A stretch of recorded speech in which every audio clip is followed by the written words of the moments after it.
Why looking super fit on the outside doesn't automatically mean you have a bulletproof heart on the inside. You know, we tend to think that if we're running marathons, lifting heavy, or just rocking a lean physique, we've basically bought ourselves a free pass from cardiovascular disease.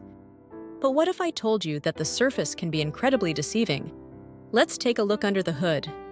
Just look at this number for a second.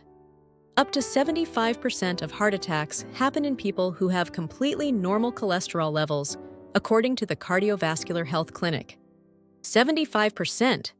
That's 3 out of every 4 people experiencing a cardiac event who might have literally just walked out of their doctor's office with a standard lab report saying, "Hey, everything looks perfectly fine." They look fit, they feel fit, but there's something totally invisible brewing right beneath the surface. So to understand how that massive number is even possible, we'll explore the fit person's paradox.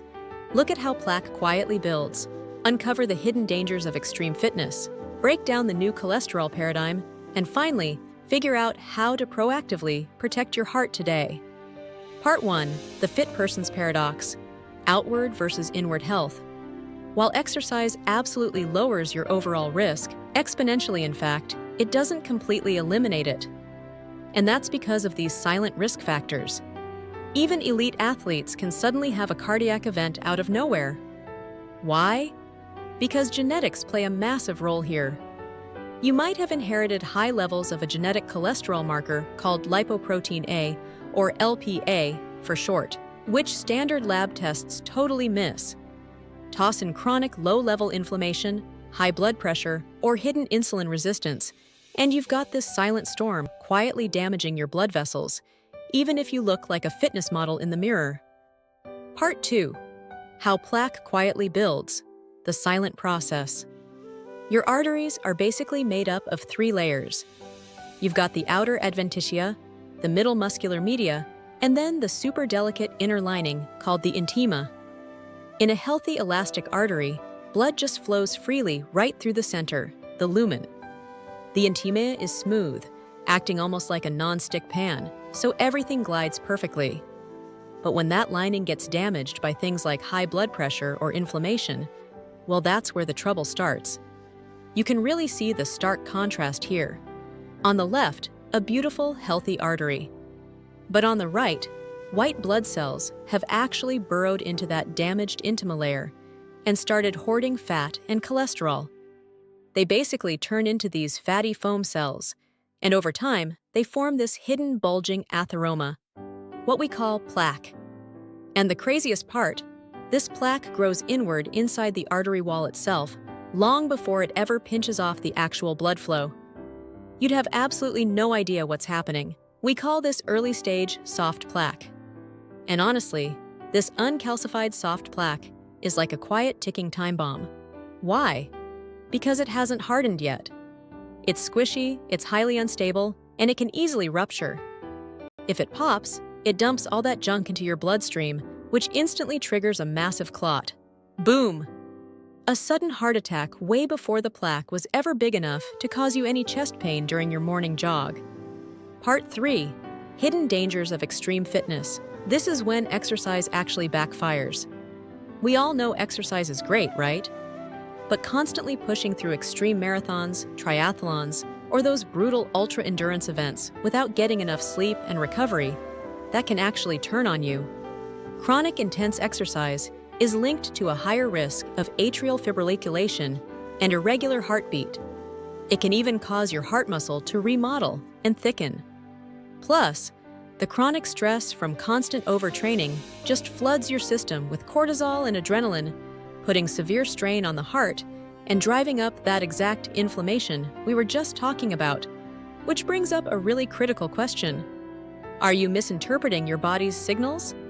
Fit folks often have this "it can't happen to me" mentality, so they brush off feeling a little lightheaded, short of breath, or a weird tightness in the chest, assuming it's just dehydration or maybe a pulled muscle.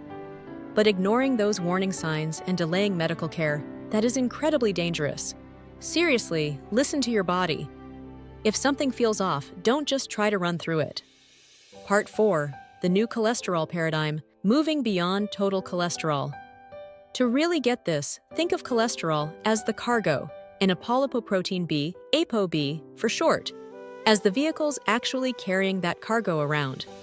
Traditional tests like your standard LDL-C, they just weigh the cargo. But modern cardiology is telling us that counting the number of those vehicles, the actual ApoB, apolipoprotein B particles, is a vastly better predictor of your heart risk. Because, the more vehicles you have speeding through your bloodstream, the higher the chance that one of them is going to crash right into that delicate inner lining of your artery. Check this out. As your cardiovascular risk goes up, the acceptable targets for those ApoB particles have to drop. Moving from low risk on the left all the way to very high risk on the right, the clinical targets get stricter and stricter. Essentially, the higher your underlying risk is, the fewer of these dangerous vehicles we want cruising around in your blood. Let's put some numbers to it. For a generally healthy person, an ApoB target of 1.00 grams per liter or less is what you're aiming for. But let's say you have an established risk, maybe a family history or some metabolic issues. Your target needs to be aggressively pushed down to 0.8 grams per liter or even lower. We literally have to stop these particles from even getting the chance to smash into the artery wall in the first place. Now, it's not just the number of vehicles, it's the type of vehicle. We've really got to watch out for small, dense LDL. Think of these as the most dangerous little sports cars on the road. They are highly atherogenic particles, and they're super common in folks with insulin resistance, high visceral fat, or metabolic syndrome. Because they're so tiny and dense, they just hang out in the bloodstream way longer and slip right into the arterial wall, even when a standard total cholesterol test comes back looking totally fine. Actually, you can kind of estimate if you have these dangerous particles without even getting a fancy specialized test. It's a simple ratio. If you divide your LDL cholesterol by your ApoB and that number is under 1.0, that indicates a dangerous predominance of those tiny, dense pattern B particles. Basically, your vehicles are small, completely lacking in actual cholesterol cargo, and highly prone to causing plaque buildup. Part 5. Protecting your heart. Actionable diagnostics. So where do we start? Well, start by assessing yourself. Hop online and use a reputable 10-year heart risk calculator just to get a baseline. Next time you're at the doctor, don't just take the standard panel, ask for specific blood work. Demand that ApoB test. Ask them to check your LPA genetic marker. And the good news is, you only ever have to test lipoprotein A once in your life. Finally, talk to your doctor about getting a coronary artery calcium scan known as CAC scan. It's a super quick, non-invasive CT scan of your heart that actually looks to see if any of that dangerous soft plaque has hardened.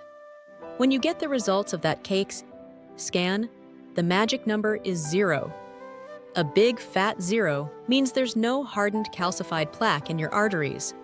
But kindly take note, any number above 0 means calcified plaque is already there. Whether your score is 1, 10, or 100, it demands your proactive attention. It means the disease process is already underway, and it's time to get aggressive about managing those apolipoprotein B, ApoB levels, and your lifestyle.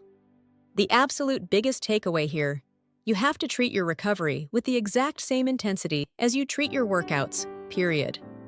Prioritize getting 7 to 9 hours of quality sleep to crush that inflammation. Memorize your numbers, your apolipoprotein B, ApoB, your LPA, and your blood pressure. Dig deep into your family history and make sure your doctor knows about it. And please, take your rest days seriously. A fast marathon time or a huge personal best on the deadlift absolutely does not guarantee a healthy heart. One final kind of provocative thought: is your outward fitness masking a hidden risk? You put so much time, sweat, and effort into optimizing your performance and the way you look. But what steps are you going to take today to uncover the truth of what's happening beneath the surface? Go ask your doctor for the right tests, check the right markers, and make sure your internal health actually matches your external fitness.